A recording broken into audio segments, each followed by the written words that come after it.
안녕하세요. 저는 40대 중반의 아줌마입니다. 몇 년 전 충격적인 일을 연속으로 당하면서 크게 낙담과 시리의 나날을 보냈는데 지금은 좀 괜찮아져서 사연에 글을 쓰게 되었습니다. 필립의 사연방에 어울리는 아주 시원하고 통쾌한 반전 사이다 스토리이니 휴대폰을 잠시 내려두시고 재밌게 들어주시기를 바랍니다. 그럼 바로 시작할게요. 저와 남편은 행정공무원 시험을 준비하며 만난 사이입니다. 독서실과 학원에서 자주 마주쳤는데 남편이 자주 음료수를 사주기도 했고 식사를 하며 응원하는 고시생으로 친하게 지내는데 어느 순간부터 연애를 하고 있더라고요.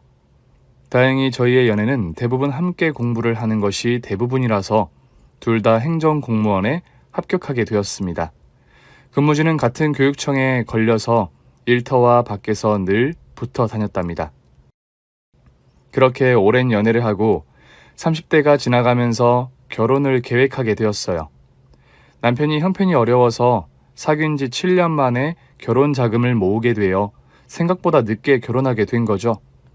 저는 부모님과 살고 있었고 부유층에 속하는 편이라 고생 없이 잘 컸는데 그이는 시동생과 둘이 힘들게 살아왔더라고요.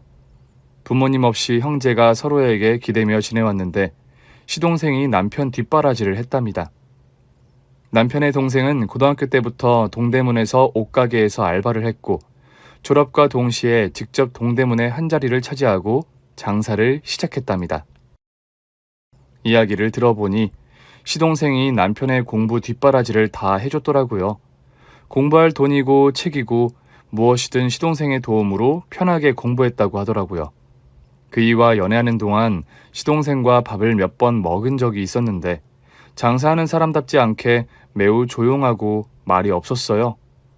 속으로 이런 성격으로 어떻게 장사를 해서 돈을 벌어 남편 뒷바라지를 했는지 이해가 안 되기도 했답니다.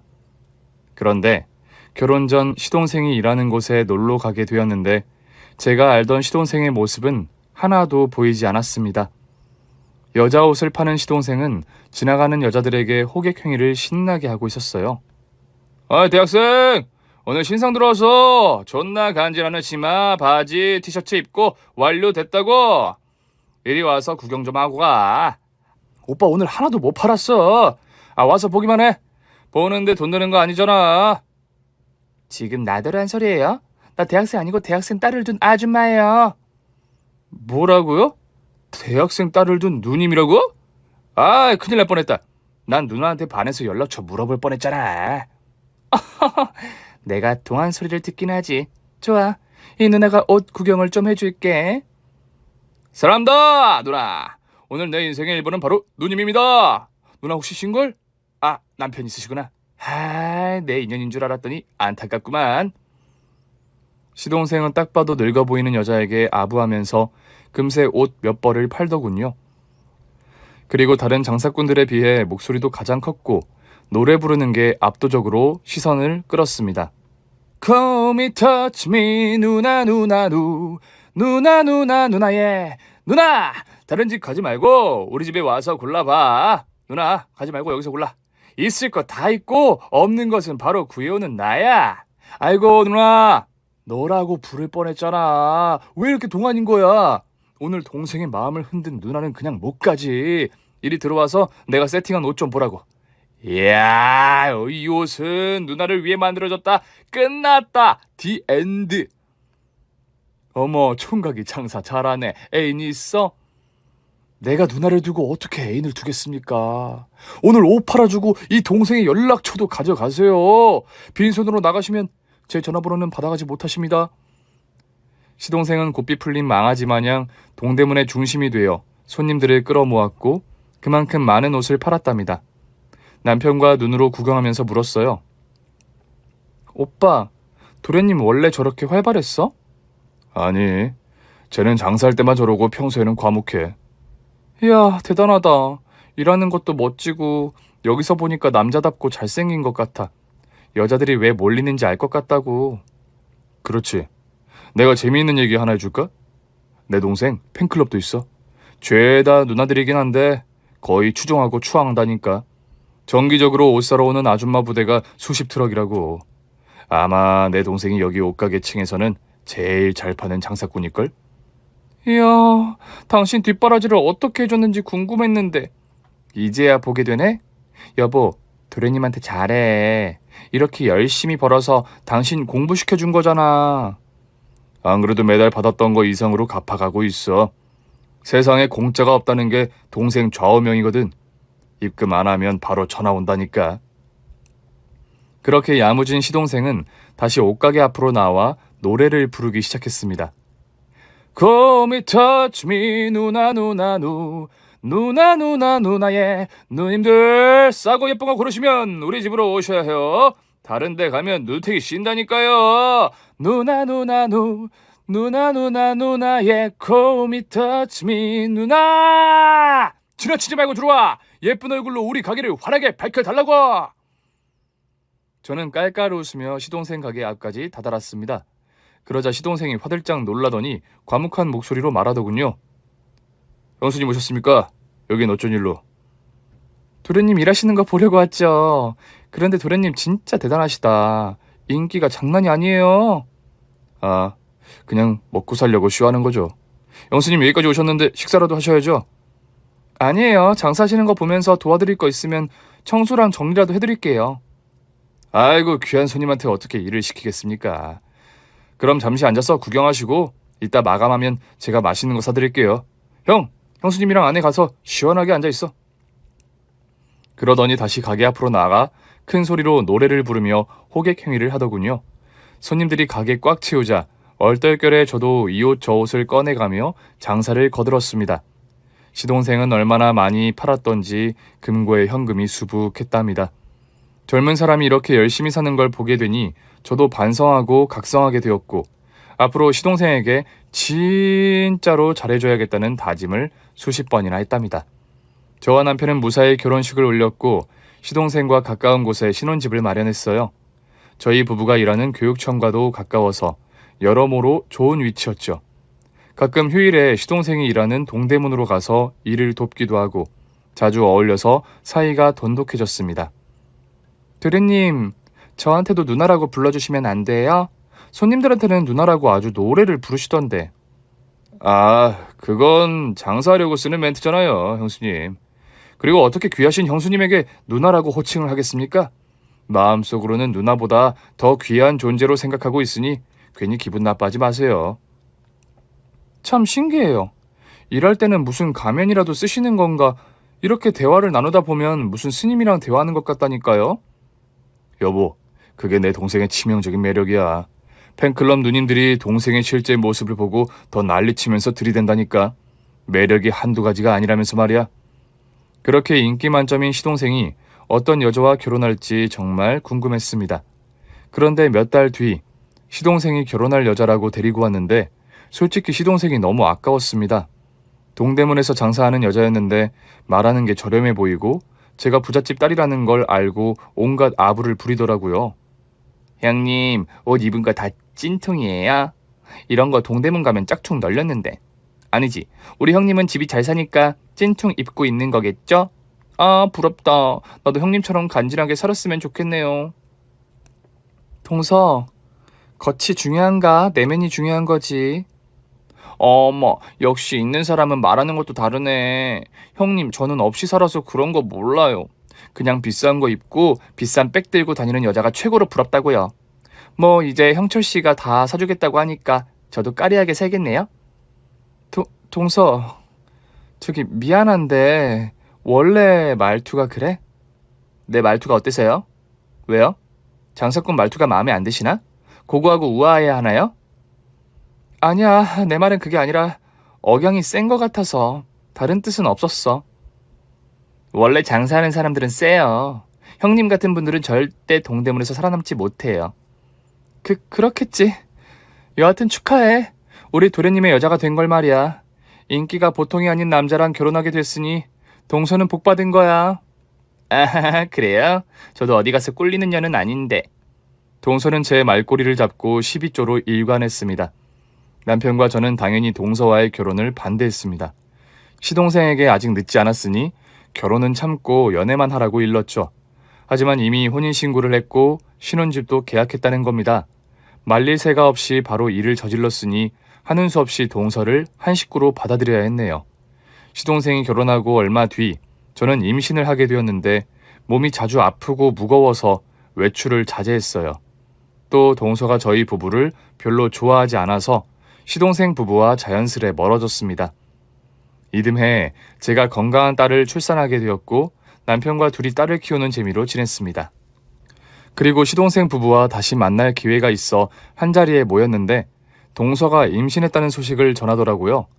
출산한 저와 임신한 동서를 서로 축하하느라 오랜 시간을 웃고 떠들었던 것 같아요. 다시 자주 만나는 사이가 되자고 약속했는데 이번에는 임산부인 동서가 몸이 힘들어서 거의 보지 못했어요. 저와 남편은 동서가 꼭 같이 오지 않더라도 시동생만 가끔 만났으면 하는 바람이었습니다. 그런데 장사하고 먹고 살기 바쁘다며 여러 차례 거절하더라고요. 형제가 결혼 후 사이가 멀어지는 것 같아 마음이 좋지 않았죠. 그렇게 해가 3번 바뀌었고 시동생 부부와는 명절 때 한 번 보는 사이가 되었습니다. 조금 어색하지만 시동생은 늘 처음 봤을 때와 똑같은 모습이어서 남처럼 느껴지지 않았어요. 마치 남동생을 오랜만에 만난 것처럼 반가웠답니다. 반면 동서와 조카애는 이상하게 정이 가지 않았어요. 동서는 말투와 행동이 마음에 들지 않았는데 조카애가 그대로 닮은 것 같아 안타까웠답니다. 이렇게 마음의 거리가 멀어지면서 각자 가정만 생각하면서 지냈어요. 그러던 어느 날 술에 취한 시동생이 저희 집에 찾아왔습니다. 현관문을 쾅쾅 두들기며 저를 부르더라고요. 형수님! 형수! 안에 계세요? 저는 시동생 목소리를 듣고 벌떡 일어나 문을 열어줬습니다. 서방님, 이 시간에 웬일이에요? 아우, 술 냄새. 서방님, 무슨 일이에요? 형수님이 보고 싶어서 왔습니다. 누나 예. 오랜만에 형수님이 보고 싶어서 시동생이 찾아왔다고요. 형수님 사랑합니다. 그리고 형도 사랑합니다. 우리 조카 선진이도 아주 많이 사랑합니다. 서방님 무슨 일 있으시죠? 뭔지 말씀해보세요. 속상한 일을 혼자서 풀려고 술을 떡이 되도록 마신 모양인데 우리가 남인가요? 자주 보진 못했지만 우리 서방님 가족이라고요. 힘든 일 있으면 뭐든지 말씀해보세요. 그러자 시동생은 제 말에 대답을 하는 대신 제 딸을 안고 배시시 웃었습니다. 아무리 물어도 무슨 일인지 대답하지 않길래 저희도 그냥 하루 자고 가라고 자리를 펴줬답니다. 다음날 아침에 일어나 거실에 나가봤더니 시동생은 벌써 이불을 깔끔하게 개키고 나갔더라고요. 전화를 해봤더니 받지 않았고 다시 전처럼 연락 없이 지내더라고요. 그렇게 몇 달이 지나자 시동생에게 연락이 왔는데 동대문에서 하던 옷장사를 그만두고 지방으로 가서 일한다고 하더군요. 장사가 전처럼 잘 되지도 않고 성격에 맞지 않은 일을 하다 보니 회의감이 든다며 처자식을 두고 지방에 가서 동업자들과 함께 쇼핑센터를 짓고 크게 사업을 해볼 거라고 하더라고요. 저와 남편은 더 큰 도전을 한다는 것에 축하를 해주는 게 맞는 것 같아 지방에 가서 밥 굶지 말고 열심히 잘해보라고 응원했죠. 나중에 시간이 되면 내려가겠다는 약속도 했답니다. 그런데 시동생이 지방에 내려간 지 얼마 되지 않아 동생에게서 끔찍한 소식을 전해 듣게 되었습니다. 저에게 전화를 해 오열을 했는데 이야기를 들어보니 시동생이 등산을 갔다가 산에서 실종됐다는 겁니다. 동서가 주말에 시동생을 만나러 갔고 같이 등산을 했는데 언제부턴가 모습이 보이지 않아 전화를 했더니 핸드폰이 꺼져 있어 산속을 한참 동안 찾다가 신고를 했다네요. 저희는 이 연락을 받자마자 회사에 휴직을 내고 지방으로 내려갔고 경찰들이 수색 작업을 나갈 때 따라 나섰습니다. 산속 어딘가에 굴러 떨어져서 다쳤을 거라 생각하고 등산로가 아닌 곳을 샅샅이 뒤졌어요. 하지만 일주일 내내 수색 작업을 했는데도 시동생의 모습은 보이지 않았어요. CCTV로 산 입구에서 나가는 장면이 있는지 돌려봤지만 동서와 함께 산을 오르는 모습만 있을 뿐 나가는 장면은 어디에도 없었습니다. 경찰들도 하늘로 솟았는지 땅으로 꺼졌는지 미스테리한 실종이라면서 수색 작업을 한 달 넘게 이어갔어요. 많은 인력들이 산속을 이잡듯이 뒤져봤지만 시동생의 모습은 찾을 수 없었습니다. 결국 수색 작업을 그만하기로 하고 다른 가능성에 대한 수사를 하더라고요. 실족이 아니면 가출일 수도 있다며 생활 반응이 나오기만을 기다렸어요. 하지만 시동생의 통장과 카드 사용 흔적은 아예 없었고 목격자도 하나 없었습니다. 저희 부부는 서울에 올라와서 소식을 기다렸는데 실종 상태라는 말만 연신 들었습니다. 동서는 자기 남편이 사라졌으니 거의 실신 직전의 상태였고 자주 저희 집으로 와서 조카애를 맡기고 시동생이 실종된 산으로 찾아갔어요. 온 식구가 시동생이 무사히 돌아오기만을 기다렸답니다. 남편은 걱정이 심해지다 보니 저와 함께 무속인을 찾아갔어요. 시동생이 죽었는지 살았는지 알고 싶은 마음에 점을 보러 갔답니다. 무당은 한참 동안 신들려서 온몸을 부르르 떨더니 시동생은 분명히 살아있다고 말했습니다. 저와 남편은 어디서 어떻게 살고 있는지 알아봐 달라고 했더니 무당은 그런 건 경찰들이 할 일이니 거기 가서 알아보라고 하더군요. 시동생이 왜 갑자기 사라졌는지, 자의로 사라진 건지 아니면 누군가의 공격을 받고 많은 사람들의 눈을 피해 없어졌는지 궁금해서 미칠 노릇이었습니다. 시간이 흐르면서 경찰은 사건을 더 이상 조사하지 않았고 동서도 지방에 내려가는 횟수가 줄어들다가 나중에는 아예 내려가지 않더라고요. 저희 부부도 다를 건 없었습니다. 육아와 회사를 다녀야 했으니 시동생이 실종된 건 안타깝지만 서울에서 일상을 바쁘게 보냈네요. 세월이 흘러 시동생이 실종된 지 5년이 되자 사망으로 간주해서 사망신고를 하게 되었습니다. 안타깝고 정말 슬픈 일이지만 시동생을 보내주고 말았어요. 동서와 이야기를 나눠 시동생이 없는 장례식을 치렀습니다. 동서는 슬피 울기만 했고 아무것도 모르는 어린 조카애는 손장난을 치며 조용히 앉아 있었어요. 그리고 저와 남편은 조문객을 받으며 감사 인사를 일일이 전했습니다. 장례식을 끝내고 허공에 대고 시동생의 명복을 빌어주고 훌훌 털고 마음속에 묻고 돌아갔답니다. 시동생의 장례를 치르고 나자 동서가 변하기 시작했어요. 저희가 가끔씩 만나서 잘 몰랐던 것일 수도 있는데 사치가 굉장히 심해졌답니다. 물론 시동생의 사망보험금이 나온 데다 모든 재산이 동서에게로 갔으니 돈을 쓰는 건 자유였으니 뭐라 할 말이 없었습니다. 게다가 어딜 그렇게 놀러 다니는지 허구한 날 조카애를 자기네 친정에 맡기고 장기간 해외여행을 다녀오더라고요. 그러던 어느 날 놀러 가려는 게 빤히 보이는데 지방에 일하러 간다며 조카애를 며칠 맡겨두면 안 되겠냐고 하더군요. 형님, 저 지방에 일이 있어서 한 3일 정도 다녀와야 하는데 우리 인수를 봐주실 수 있을까요?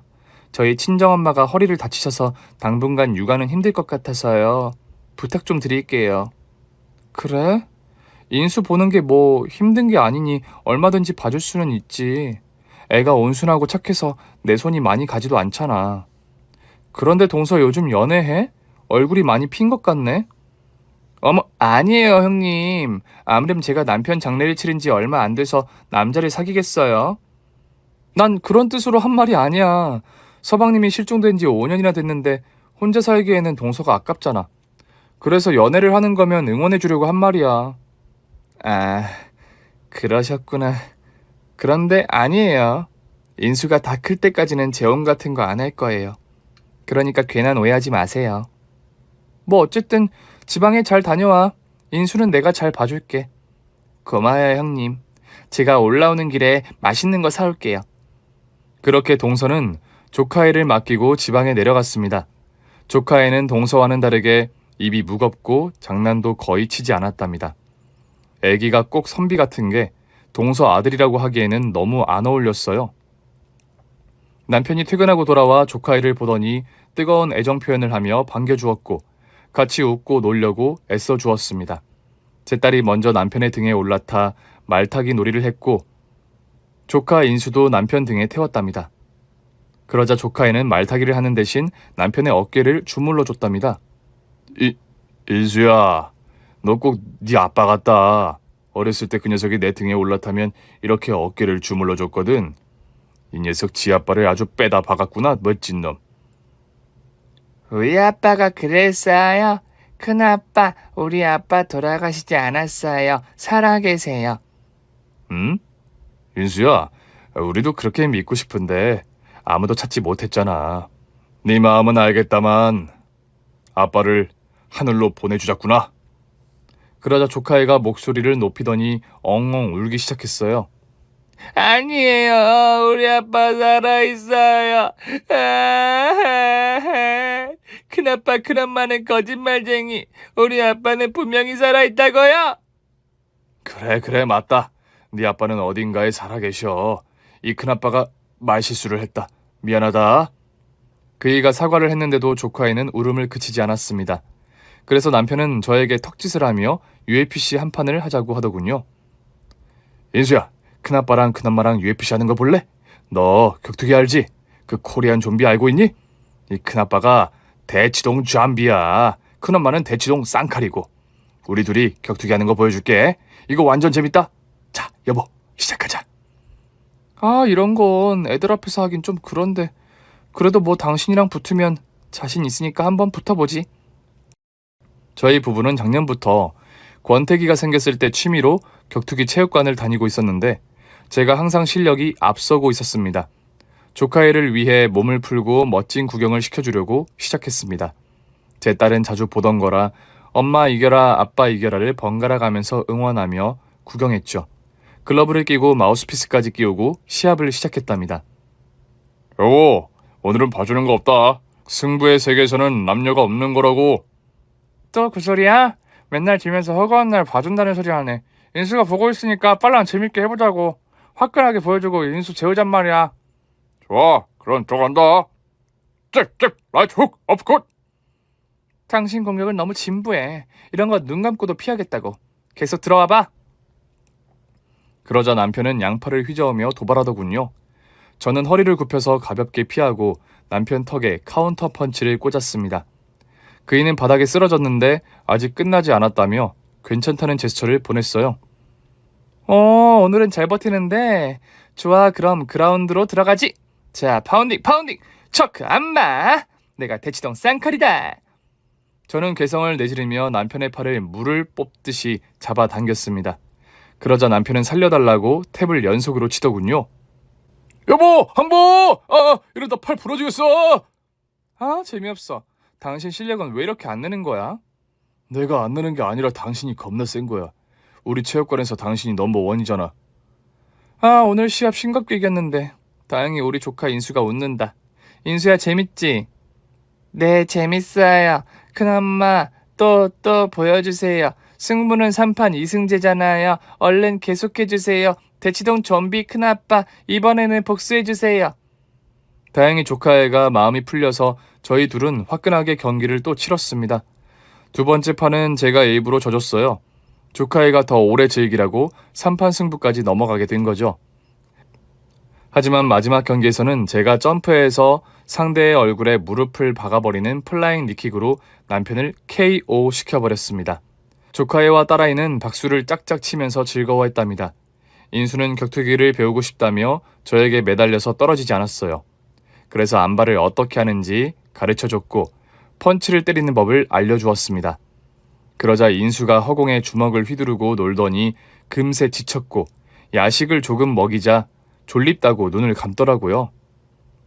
아이고, 우리 조카가 피곤한가 보네. 딸내미, 동생 데리고 들어가서 같이 잘 수 있지?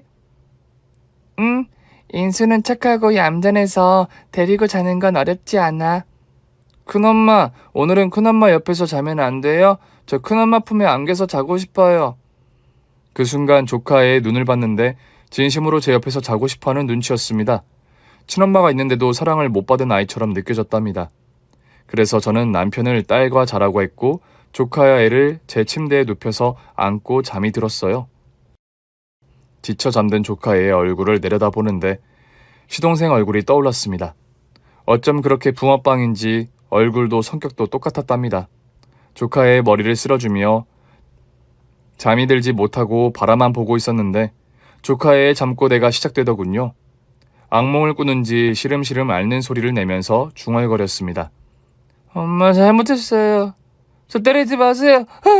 제발 그만 때리세요. 아빠가 궁금하다는 말 안 할게요. 조카애가 아빠가 어떤 사람인지 궁금하다고 말했다가 동서에게 혼이 난 모양이었습니다. 그런데 인수의 다음 잠꼬대는 더 충격적이었습니다. 엄마, 아저씨랑 아빠한테 다녀왔죠. 다 들었어요. 우리 아빠 살아있는 거 맞죠? 엄마랑 아저씨가 숨바꼭질하면서 숨겨놨다고 했잖아요. 다 들었단 말이에요. 아빠, 우리 아빠 보고 싶어요. 기억나진 않지만 난 아빠가 보고 싶단 말이에요. 아저씨랑 엄마가 아빠를 숨겨두고 있는 거 다 알아요. 잠꼬대라고 하기에는 너무 자세하게 표현했습니다.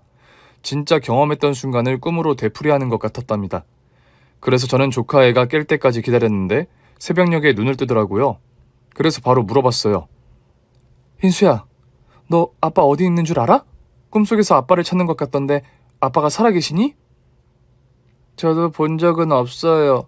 그런데 엄마가 아저씨랑 통화하는 걸 들었어요. 아저씨가 아빠를 감시하고 있다고 했단 말이에요. 뭐 아저씨? 그럼 엄마랑 연락하는 아저씨가 있단 말이야? 혹시 다른 걸 들은 건 없니? 그거 말고는 몰라요. 그냥 엄마가 아저씨한테 아빠 감시를 게을리하지 말라고 했어요. 시간에 맞춰 약을 주라고도 했어요. 그게 정말이야? 인수 엄마가 아저씨랑 자주 통화했어? 네, 자주 통화했어요. 그래서 제가 아빠 살아있는 거냐고 말하면 엄마가 화내면서 그런 소리 하면 맴매한다고 했어요. 큰아빠, 큰엄마한테 이걸 얘기하면 저를 하늘나라에 보내겠다고 했어요. 뭐야? 그게 다 사실이야? 우리 인수가 거짓말할 리가 없으니 맞겠지? 인수야, 걱정하지 마. 큰엄마랑 큰아빠가 꼭 인수 아빠를 찾아줄게. 약속해.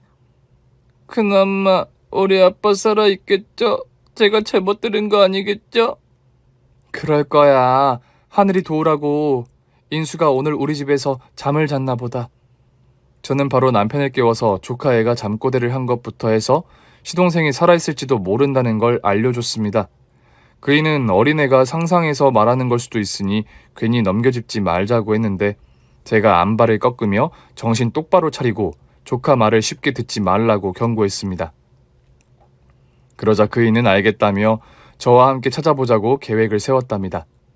저와 남편은 조카애한테 우리한테 한 말을 절대 동서에게 말하지 말라고 했어요. 그렇게 되면 시동생을 절대 못 찾을 수 있다고 설명하면서 말이죠. 이틀 뒤 동서가 저희 집에 조카애를 찾으러 왔어요.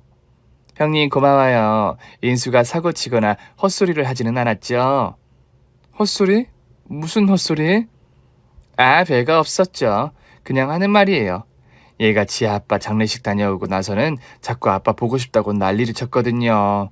다행히 사고친 것 같지 않아 보이니 다행이네요. 그런 거 없었어. 동서는 지방에서 일을 잘 해결한 거야? 또 언제 가는 거야? 저요? 다음 주에 또 내려가긴 하는데 그때도 형님이 우리 인수를 봐주실 수 있겠어요? 물론이지. 걱정하지 말고 언제든지 맡기라고. 그럼 다음 주에 봐. 동서가 그렇게 떠나자 저와 남편은 작전을 세웠습니다. 일주일 뒤에 동서는 약속대로 인수를 데리고 왔고 지방에 이틀 정도 다녀온다고 하더군요. 그래서 저희는 딸과 조카애를 친정 엄마한테 맡겼습니다. 그리고는 동서 차에 부착한 위치 추적기를 따라 차를 타고 달려갔답니다. 동서는 강원도의 한 시골까지 한 번도 차를 세우지 않고 가더군요. 저희 역시 소변을 참아가며 뒤를 따라갔네요. 이윽고 산속에 있는 허름한 폐가가 보였는데 동서 차가 그 앞에 서 있었고 폐가 안에 하얀 전등빛이 새어나오고 있더라고요. 그 안에서 무슨 일이 벌어지고 있는 것 같아 저와 남편은 바로 차에서 내려 폐가 쪽으로 걸어 들어갔습니다. 이윽고 창가에서 동서와 누군지 모를 남자가 보였어요. 두 사람은 낄낄거리며 웃고 있었는데 잠시 후 철제 침대에 누워 링거를 맞고 있는 시동생이 보였습니다. 분명 살아있는 시동생이었어요. 눈을 깜빡거리고 숨을 거칠게 쉬는 모습을 저와 남편이 같이 목격했죠. 이에 바로 폐가 안으로 들어가서 두 사람에게 소리쳤습니다. 동서! 그리고 옆에 개자식아! 너희 뭐하는 짓이야? 서방님이 살아있었어? 동서 설명해봐. 서방님이 멀쩡하게 살아있는데 왜 거짓말을 했는지 말이야! 아, 뭔가 이상한 느낌이 든다더니. 두 사람이 날 미행한 거예요? 아이씨, 재수온 붙었네. 저기야, 이게 더 낫지 않겠어? 한꺼번에 쓸어버리고 이 나라를 뜨는 거지. 괜히 의심하는 사람이 있으면 찝찝하니까 제거하고 가는 게 낫지 않겠어? 아무래도 오늘이 날인가 보다. 그런가? 하긴 내 새끼는 어차피 버릴 계획이었고 저 두 년놈이 의심하고 발목을 잡을 수도 있으니 제거하면 되겠네. 아, 형님, 아주버님, 이리로 오세요. 제 남편이 살아있어요. 와서 상봉하세요. 동서 똑바로 말해. 이게 어떻게 된 일인지. 너 처음부터 거짓말했지. 우리 서방님이 산에서 실종된 건 개소리였지? 하, 존나 짜증나네. 그래, 니들 제삿날이니까 다 알려줄게. 맞아. 나랑 여기 옆에 있는 내 애인이 세운 계획이었어. 동대문에서 내 남편이 알부자인 건 모두 아는 사실이니까 내가 꼬시려고 공을 좀 들였지. 술 먹이고 모텔 데려가서 다음날 책임지라고 소리를 질렀더니 내가 하자는 대로 하더라. 그렇게 해서 사귀게 되었고 결혼까지 골인한 거지. 그리고 내가 아들을 낳고 돈을 뜯으려고 했는데 이 인간이 지갑을 열지 않더라고. 얼마나 짠돌이인지 생활비만 주고 말더라. 그래서 내 애인이랑 짜고 산에서 실종된 쇼를 벌였어. 내 애인이 산에서 이 인간을 돼지게 팼고 CCTV를 피해서 은밀하게 이동했단 말이야. 정말 대단한 아이디어 아니야? 아무튼 우리는 이 자식의 전 재산을 가로채면 바로 뜨려고 했는데 5년이 지나는 동안 통장 비밀번호고 뭐고 아무것도 알려주지 않더라고. 실종 가지고는 새로 들어간 쇼핑센터 사업에 돈을 빼는 것도 안 된다고 하니까 5년 만에 사망신고를 해서 절차를 밟고 있다고. 이제 곧 이 인간 재산이 모두 내 차지가 될 거야. It's okay? 그러니까 동서는 시동생이 여기로 끌려와서 재산을 절대 빼앗기지 않으려고 하자 지금까지 숨겨놓고 있던 겁니다. 저와 남편은 이런 공포영화 같은 일이 실제로 일어난 게 믿어지지 않아 한참을 놀란 표정으로 듣고 있었습니다. 그러다 곧 정신을 차리고 동서와 상간남을 제쳐버리기로 했어요. 동서, 그래서 서방님 재산을 다 물려받으려면 며칠 더 있어야 된다는 거네? 보험금도 아직 안 나왔지? 그래 이년아, 돈만 다 받으면 이 자식 없애버릴 계획이었는데 변경됐다. 너희 둘까지 더해서 새 년놈을 없애버리겠어. 바로 오늘 말이야. 이윽고 어둠 속에서 등짝만 보이던 상간남이 뒤를 돌아 저희 부부 앞에 모습을 드러냈습니다. 근육덩어리에 레슬링 선수 같은 만두기를 하고 있었고 온몸에 문신이 있었습니다. 그리고 주먹이 어마어마하게 컸어요. 반갑소. 그런데 만나자마자 되져야해서 어쩌나. 도망가기는 너무 늦은 것 같은데. 아니, 만두기? 당신 운동했어? 나, 알아보는구나. 격투기 선수 출신이야. 유튜브에 내 경기 영상이 다수 있다고. 제기랄 여보, 이거 일이 커졌는데? 프로 선수를 상대해야 하잖아. 여보, 내가 재수 씨를 맡을 테니까 당신이 저 덩치를 맡는 게 어때? 이 남자가 여자한테 저런 덩어리를 맡으라고? 당신 제정신이야? 아이, 미치겠네. 저런 근육 돼지 놈이 있을 줄은 몰랐지. 모르겠다. 내가 저놈 맡을 테니까 당신이 재수 씨를 조져. 저와 남편이 각자 임무를 분담을 하고 몸을 풀면서 전진했습니다. 그러자 근육돼지와 제 남편이 붙게 되었는데 남편이 잽싸게 몸을 피하면서 폐가를 빙빙 돌며 피해 다녔어요. 그리고 저는 동서와 맞붙게 되었는데 인연도 보통이 아니더라고요. 제가 라이트 훅을 날렸는데 이걸 손바닥으로 잡더니 팔꿈치로 제 코를 날렸답니다. 엘보? 동서 격투기 좀 배웠니? 좀 한다. 이 미친. 야, 내 애인이 격투기 선수였어. 허구한 날 수련했다고 이 골 빠진 년아. 아가리 싸물고 빨랑 덤벼라. 네 년하고 네 남편 그리고 내 남편은 오늘 제삿날이야.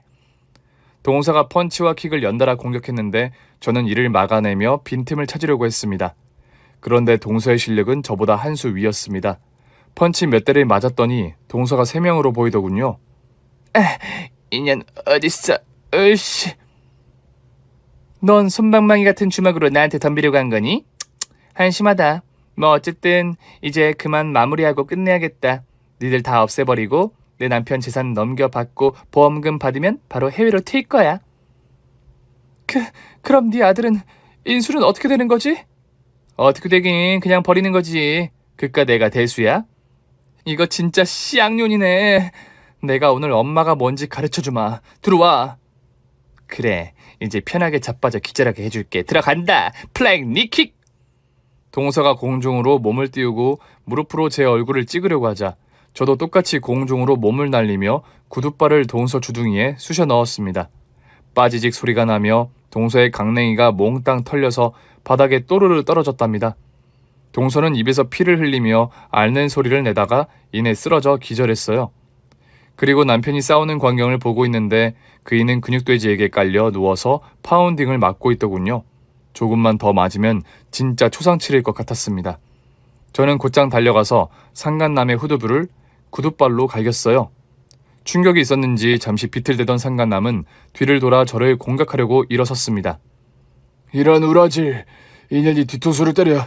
야, 너도 맞아봐. 이게 얼마나 아픈지 내가 그대로 돌려줄게. 아이씨, 근육돼지는 왜 이렇게 튼튼한 거야? 에이, 모르겠다. 덤벼봐, 이 돼지 새끼야. 그러자 상간남은 저에게 주먹을 세게 휘둘렀는데 옆으로 살짝 비켰더니 낡은 나무 문이 산산조각 나더군요. 그걸 맞으면 진짜 저 세상 가겠다 싶어서 아주 신중하게 공격을 하기로 했어요. 계속 피해 다니면서 상간남이 지칠 때까지 기다려봤는데 뭘 처먹고 운동했는지 한참을 돌고 돌아도 쌩쌩하더군요. 그래서 전 정말 유치한 공격을 한 방 꽂아주기로 결정했습니다. 서방님 일어나셨어요? 제 말에 상간남이 뒤를 돌자 바로 팔꿈치로 놈의 면상을 후렸는데 조금의 미동도 없었습니다. 뭐야? 안 아파? 내 엘보우가 체육관에서는 나름 유명한데? 인연 이거 귀엽네. 구라치면서 공격까지 하고 말이야. 이제 재미 보는 거 그만해야겠다. 자, 간다. 라이트 훅! 저는 몸을 숙여서 로블로, 그러니까 낭심을 구둣발로 걷어차버렸습니다. 상간남은 거길 부여잡고 울부짖더니 쌍욕을 하며 달려들더군요. 그런데 타격이 있어서 그런지 동작이 느려졌습니다. 이에 저는 남편에게 외쳤습니다. 여보, 정신 차려. 우리 체육관에서 같이 배운 거 있지? 그거 해보자. 그거면 저 자식을 끝낼 수도 있겠다. 그럼 가보자. 하나, 둘. 셋! 저와 남편은 상간남의 양옆으로 움직였어요. 그러자 바로 저희 둘에게 주먹을 뻗었는데 바로 남편과 제가 그놈의 팔을 잡고 점프해서 다리를 그놈의 목에 걸었어요. 바로 플라잉 암바라는 기술이었죠. 상대가 서 있을 때 주먹이 들어오면 그걸 반격기로 잡아서 팔을 뽑아버리는 겁니다. 저와 남편은 상간남 팔에 매달려 소리를 지르며 발광했습니다.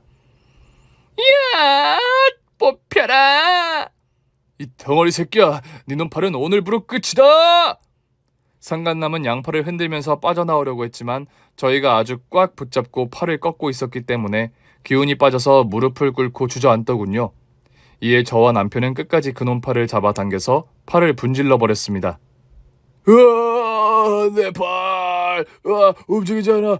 존나 아파. 양팔을 못 움직이는 상간남 앞에 선 저는 양 주먹에 힘을 주고 난타전을 시작했습니다. 아다다다다다다다다다. 퀵. 결국 상간남도 바닥에 쓰러져서 깊은 잠에 들었습니다.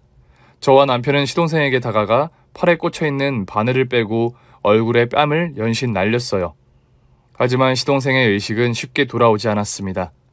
이윽고 구급대가 먼저 도착해서 시동생을 차에 태워서 데려갔고 뒤이어 도착한 형사들은 동서와 상간남을 들쳐업고 경찰차에 태우고 떠났습니다.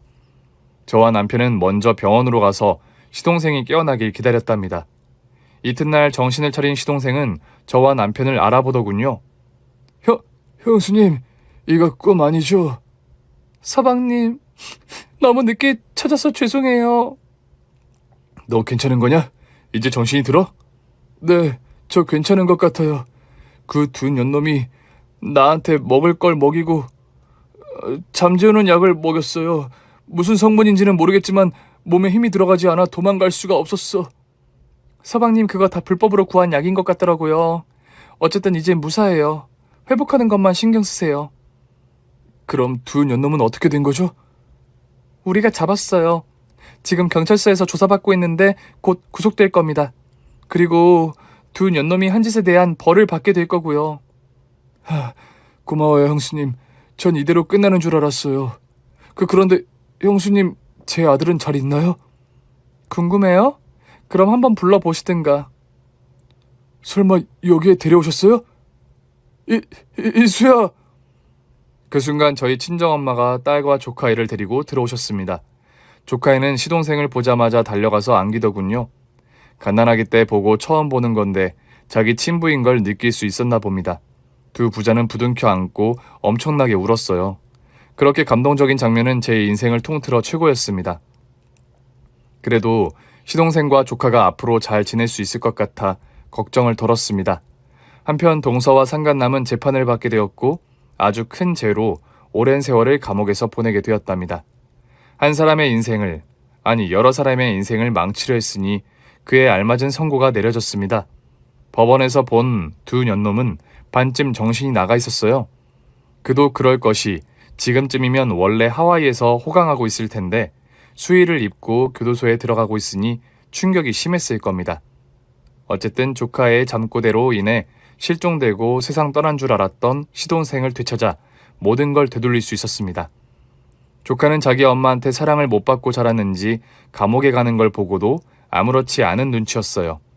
그저 시동생에게 껌딱지처럼 들러붙어서 사랑을 갈구하는 모습만 보였답니다. 이렇게 사건은 종결되었고 시동생은 다시 새로운 인생을 살기 시작했습니다. 쇼핑센터에 지분을 빼고 전 재산을 털어 저희 부부에게 한 가지 제안을 하더군요. 형수님, 저기 우리 2층 주택집으로 이사 가면 어떨까요? 아래층은 형네 가족이, 위층에는 나와 아들이 사는 거예요. 매일 얼굴 보면서 사는 가족이 되면 좋겠어요. 집은 제가 벌써 마련했습니다. 도련님, 그게 정말이에요? 전 재산을 털어서 우리 집까지 마련했다고요? 물론 형이 저한테 집값의 반은 줘야죠. 일단 제가 질러놓은 거예요. 난 또 공짜로 집을 얻나 싶었죠. 농담인 거 아시죠? 도련님, 그럼 우리가 한 집에 살아봐요. 뭐 보나마나 재밌겠네요. 그런데 도련님은 앞으로 무슨 일을 하실 계획이에요? 배운 게 도둑질이라고 장사꾼이 할 수 있는 게 뭐가 있겠어요.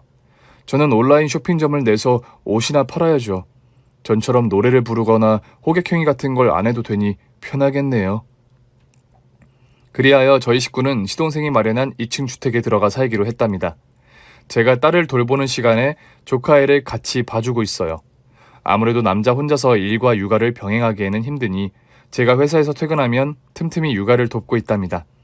그리고 얼마 뒤 저희 2층 주택에 새로운 식구 하나가 들어왔어요. 시동생이 새로 만난 여자인데 얼굴도 예쁘고 금수저라고 하더라고요. 여자는 여자가 봐야 한다는 마음으로 제대로 살펴봤는데 성격도 좋고 말투도 차분하고 예의 바른 사람이었습니다. 직업이 의사라고 해서 조금 많이 놀라긴 했지만 시동생의 착한 내면을 생각하면 의사와 연결이 안 될 것도 없다는 생각이었네요. 그래서 지금은 아래층 저희 세 식구와 위층 시동생 식구 세 식구가 살고 있답니다. 일주일에 2번은 저녁을 같이 먹고 있고 부부가 둘만의 시간을 보내고 싶으면 애들을 위아래로 보내고 있답니다. 그건 참 좋더라고요. 제 시동생과 미친 동서의 사연의 끝이 행복한 결말이어서 정말 다행이네요. 만약 아무것도 모르고 지나갔더라면 상상도 하기 싫은 일이 벌어졌을 겁니다. 다시 한번 용기를 내준 꼬마 조카 애한테 고마움을 전하고 싶네요. 그럼 저는 여기서 인사드리겠습니다. 여러분 끝까지 들어주셔서 감사합니다. 안녕히 계세요. 오늘 준비한 사연은 여기까지입니다. 재미있게 들으셨다면 구독과 좋아요, 알림 설정까지 눌러주세요. 그럼 저는 다음 사연으로 찾아뵐게요. 오늘도 건강하고 행복하세요.